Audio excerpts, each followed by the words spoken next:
On January 8, 2011, a gunman opened fire in Tucson, Arizona. His target was Congresswoman Gabrielle Giffords, who was shot in the head at point-blank range. To stop the bleeding, EMTs used a special bandage that puts pressure on wounds and prevents infection. First responders said the bandage saved Giffords' life, and it's one of many medical breakthroughs that got its start in Israel. Israel has one of the highest life expectancies in the world. Actually, our life expectancy here is about 4 years longer than the US. So if anyone wants to come move to Israel, on average, you're going to add 4 years to your life.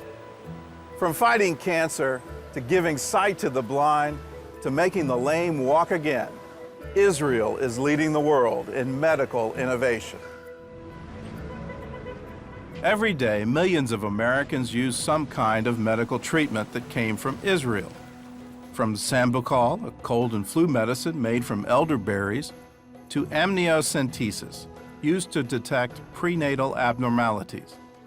There's a wireless laser that will someday replace the dentist drill, and the PillCam, a tiny camera in a capsule. It takes pictures from inside your colon, eliminating the need for a colonoscopy. Millions and millions and millions of these procedures are done every year. What if you could make them painless, pain-free, and non-invasive, and take a lot of the risk out of that procedure? That's a classic Israeli solution to a problem. In the field of medicine, finding a cure for cancer is one of the biggest goals. And although a full cure is still in the future, Israeli scientists are making huge advances.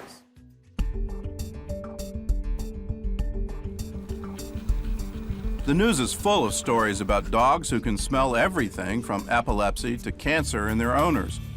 So one scientist took that idea and refined it. If the dogs can smell cancer, we for sure can do it in a little bit more sophisticated way. We can communicate with the device much better than we can communicate with the dog. Hossam Haik developed an early warning system for cancer. The nano-artificial nose can detect tumors before they're even visible on X-rays, just by analyzing a patient's breath. The device can give the results within 5 minutes to 1 hour, more or less. Many diagnostic tools require to swallow a radioactive or active material in order to make the diagnosis possible. We don't expose it to any risky X-rays or beams that might make cancer by themselves. The artificial nose is still in clinical trials, where the accuracy rates range from 86 to 97%. And it's also being customized to sniff out other diseases as well, like Alzheimer's, Parkinson's, and multiple sclerosis. Our ultimate vision is to bring this device in an inexpensive and very portable way to everybody, whether these people live in the Western countries or they live in the third world, because we believe that we have to fulfill a little bit democracy. Other Israeli scientists are focusing on the treatment of cancer, and they're doing everything from burning tumors with thermal heat to freezing them with liquid nitrogen. One doctor is even developing a vaccine for cancer.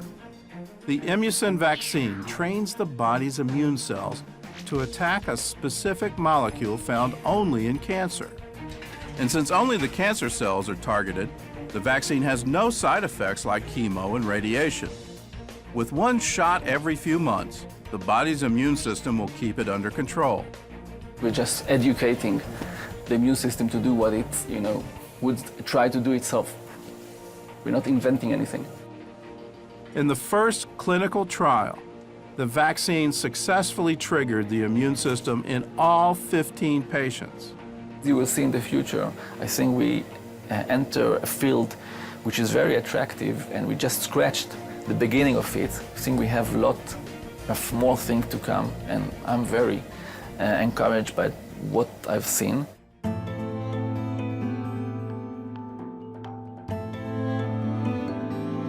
In 1829, the introduction of Braille revolutionized the way blind people read and write.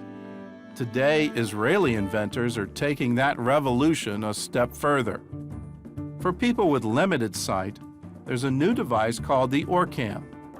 It's a pocket-sized computer linked to a small camera that clips onto your glasses. The camera sees what you see. And when you point your finger at something, the Orcam will read it for you. Everything from menus to street signs. And for those with total vision loss, there's Project Ray, the first ever smartphone for the blind. With the tap of a finger, users can make phone calls, send texts, and even surf the web. דע מאין באת ולאן אתה הולך. While these inventions are giving blind people more independence, another one is actually restoring their sight. A company called NanoRetina is focusing on people who have lost their sight from macular degeneration. They've created the Bionic Eye, an implant that provides users with grayscale vision, a big improvement over total blindness. Necessity is mother of all inventions. And Israelis sometimes tend to think outside of the box. And if there is an obstacle, we do not hit our forehead at the obstacle, but we go around it. We found a solution. One of those solutions is giving new life to people who were told they would never walk again. I couldn't understand why wheelchairs are the only solution for paralyzed person. In 1997, Amit Gopher was paralyzed in a car accident.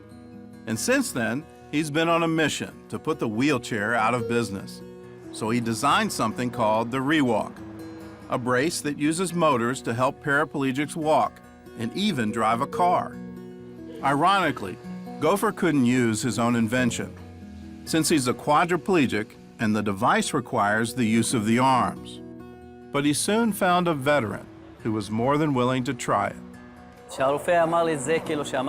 When the doctor told me that I'm lucky to be alive, but my injury would leave me paralyzed, everything became dark. Radi Kayof is a former Israeli paratrooper who was injured in South Lebanon. In one of the rehabilitation centers in central Israel, I met Amit Gopher. He told me that he had developed a device that helps paraplegic in my condition to walk. I didn't believe I'd be able to stand up. After I tried it and the device made me stand up, I was amazed. My daughter was 3 years old back then. She looked at me and said, "Dad, you are tall." That made my day.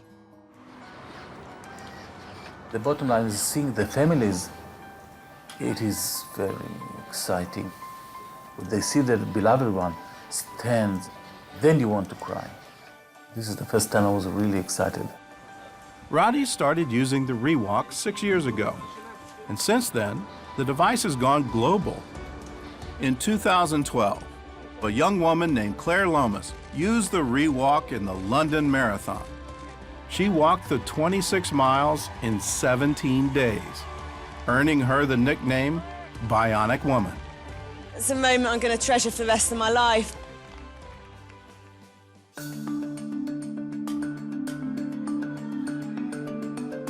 I dance 4 times a week, and I love it very much. And I knew that I'm not going to stop just because I am diabetic. Shai Barshira is a dancer, a student, and a type 1 diabetic. She is also a pioneer. Shai was one of the first people to try a new Israeli medical device, the artificial pancreas. It's still in the experimental stage, and right now it's just a laptop with a series of sensors that monitor the patient's blood sugar. Eventually, the laptop will be replaced by a microchip and an insulin pump. Dr. Moshe Philip is one of the developers. I promised my patient many times that one day they will get rid of their diabetes. So, despite the fact that we are not able to cure diabetes yet, we would like to enable our patient to live their life without thinking of their diabetes all the time. You have to understand type 1 diabetes, especially during childhood, is something that keeps you busy the entire day. It's there all the time. Dr. Philip oversaw clinical trials for children in Israel, Slovenia, and Germany. But Shai was the first one to use the device at home without medical supervision. Each time that my levels drop, it gives me a very, very strong alarm that tells me that I have to eat right away. And if my levels go very high, it fixes my levels. It calculates itself how much insulin I should take, and it gives an automatic order to my pump to give me that insulin. And I'm all balanced, even more balanced than I was when I went to sleep. And that's amazing. I think we are going to change the life of our patients. And this is the entire idea, to bring back the spontaneity to the life of our patient, to free them from being busy with thinking about how to control their blood glucose level all the time, and especially during the night.